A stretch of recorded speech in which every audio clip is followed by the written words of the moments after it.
Saudara-saudari yang terkasih, kalau kita memperhatikan gereja katedral ini, Katedral Santo Petrus Bandung ini, ada satu kalimat yang selalu menghadap kepada umat dari atas panti imam. Saya kira Bapak Ibu tahu maksudnya, tulisan yang ada di atas.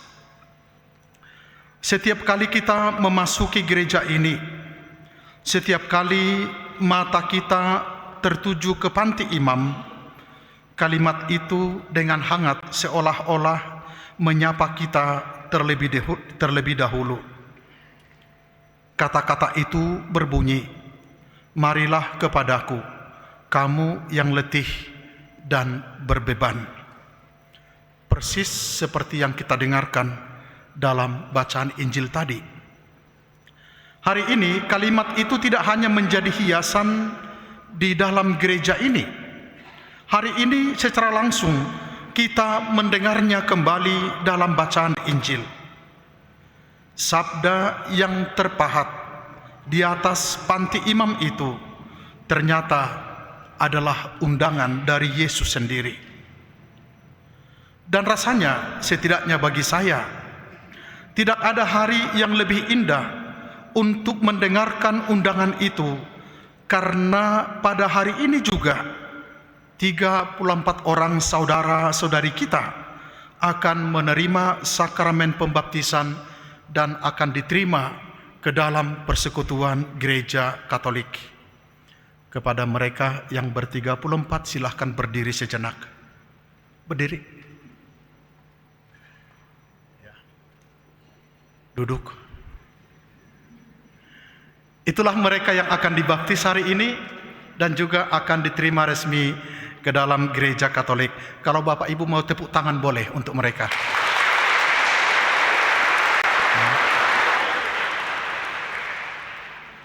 Kalau kita memperhatikan bacaan Injil hari ini, Yesus tidak berkata, "Datanglah kepadaku kalau kamu sudah sempurna." Tidak. Ia juga tidak berkata, "Datanglah setelah hidupmu bebas dari dosa atau semua persoalanmu selesai." Tidak. Sebaliknya, dengan lembut ia berkata, "Marilah kepadaku, kamu yang letih lesu dan berbeban berat." Artinya yang dipanggil Yesus bukanlah orang-orang yang merasa dirinya sudah berhasil. Yang dipanggil adalah mereka yang sadar bahwa mereka masih membutuhkan Tuhan. Bapak Ibu, saya teringat apa yang terjadi dalam hidup sebagian dari para katekumen ini, terutama mereka yang saya wawancarai sebelum diputuskan apakah mereka akan dibaptis atau tidak. Saya ingat emosi mereka. Saya ingat air mata mereka. Saya ingat bagaimana mereka berkisah tentang penderitaannya. Lalu bagaimana mereka harus menghadapi orang-orang yang tidak mendukung atau menolak mereka di dalam pilihan mereka untuk menjadi seorang Katolik. Kalau kita merenungkan lebih jauh, Injil hari ini diawali dengan doa syukur Yesus kepada Bapa. Menarik untuk merenungkan bahwa doa syukur itu lahir justru ketika Yesus sedang mengalami penolakan. Banyak orang tidak mau percaya kepadanya. Mereka menolak mujizat-mujizatnya.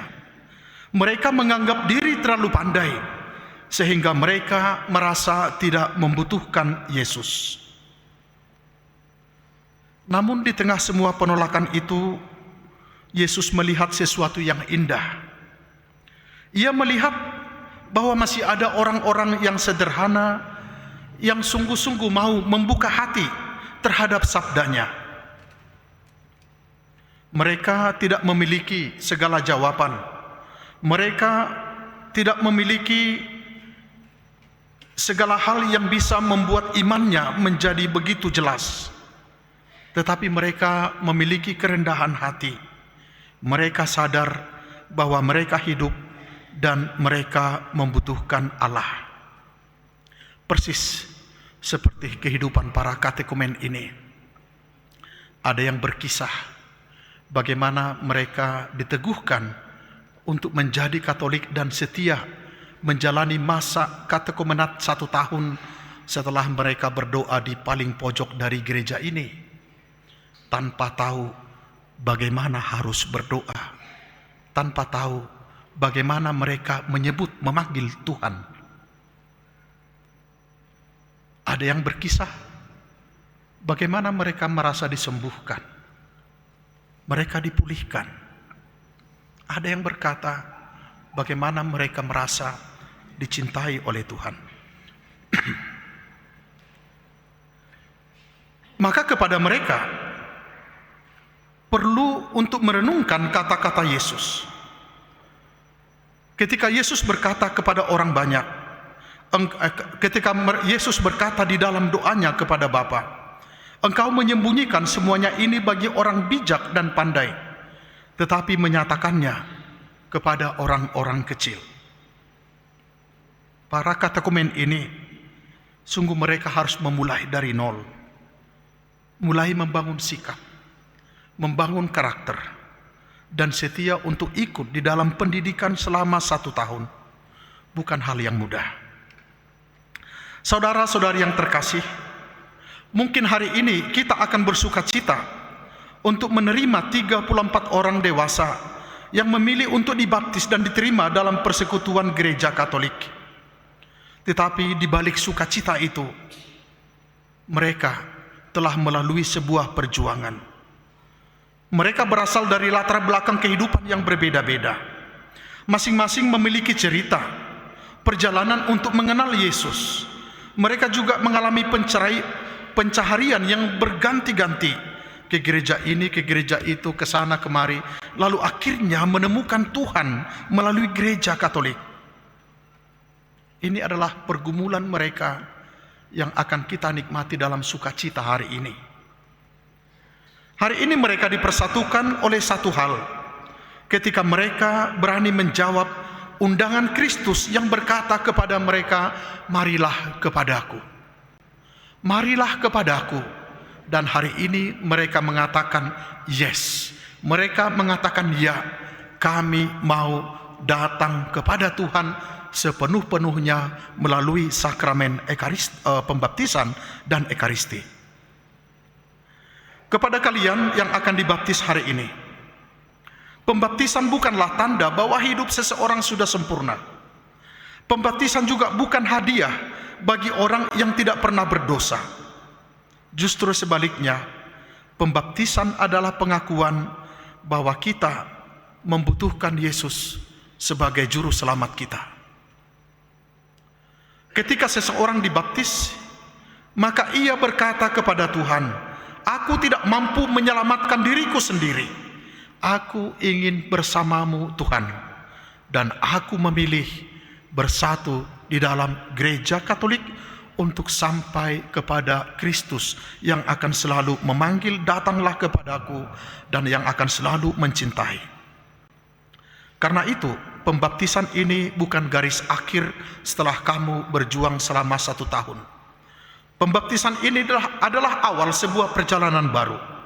Air baptis betul dan kita imani menghapuskan dosa-dosa dan melahirkan manusia baru. Tetapi sesudah itu, perjalanan iman justru baru kalian mulai. Akan ada tantangan, akan ada pencobaan, bahkan salibmu mungkin akan semakin berat.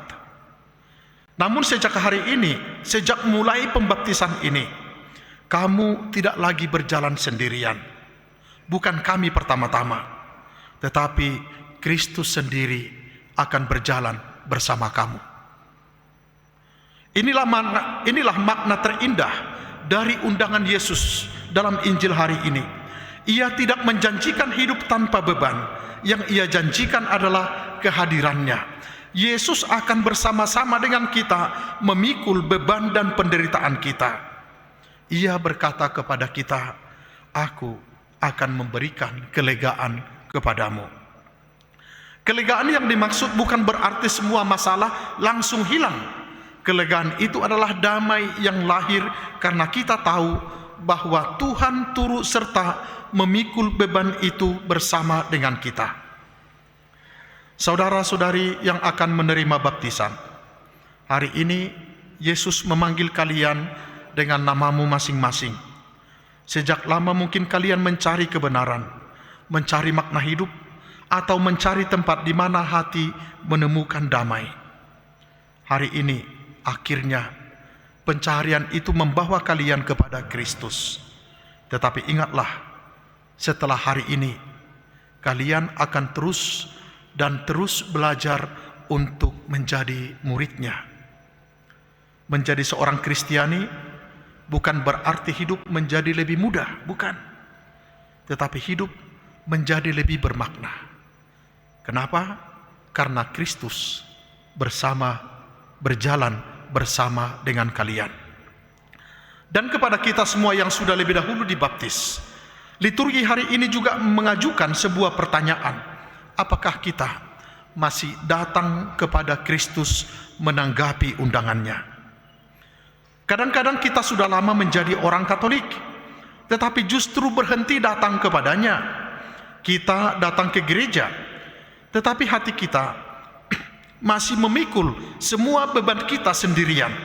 Kita lupa bahwa setiap Ekaristi adalah jawaban atas undangan yang tertulis di atas panti imam ini, marilah kepadaku. Kita datang sambil membawa luka-luka kita. Kita datang dengan membawa kecemasan kita. Kita datang dengan dosa-dosa kita dan kelelahan hidup. Di altar ini Kristus tidak menghakimi kita. Ia menerima kita. Ia menguatkan kita dengan sabdanya dan memberi kita santapan tubuh serta darahnya sebagai bekal perjalanan. Maka hari ini marilah kita bersyukur. Bersyukur atas 34 saudara-saudari yang akan dilahirkan kembali sebagai anak-anak Allah. Semoga semangat mereka yang berani menjawab ya atas panggilan Kristus juga membangunkan kembali semangat pembaptisan kita. Dan setiap kali kita memandang tulisan di atas panti imam katedral ini, semoga kita tidak melihat itu sebagai rangkaian kata-kata semata. Semoga kita mendengar suara Yesus yang berbicara secara pribadi kepada kita, marilah kepadaku. Karena itu, mari datanglah dengan sukacita. Datanglah juga dengan air mata. Datanglah dengan dosa. Datanglah dengan segala bebanmu. Sebab hanya di dalam Kristus kita akan menemukan kelegaan. Di dalam Kristus kita akan menemukan kehidupan baru dan harapan yang tidak pernah mengecewakan. Semoga Tuhan memberkati kita. Amin. Sekarang kita lanjutkan dengan liturgi pembaptisan.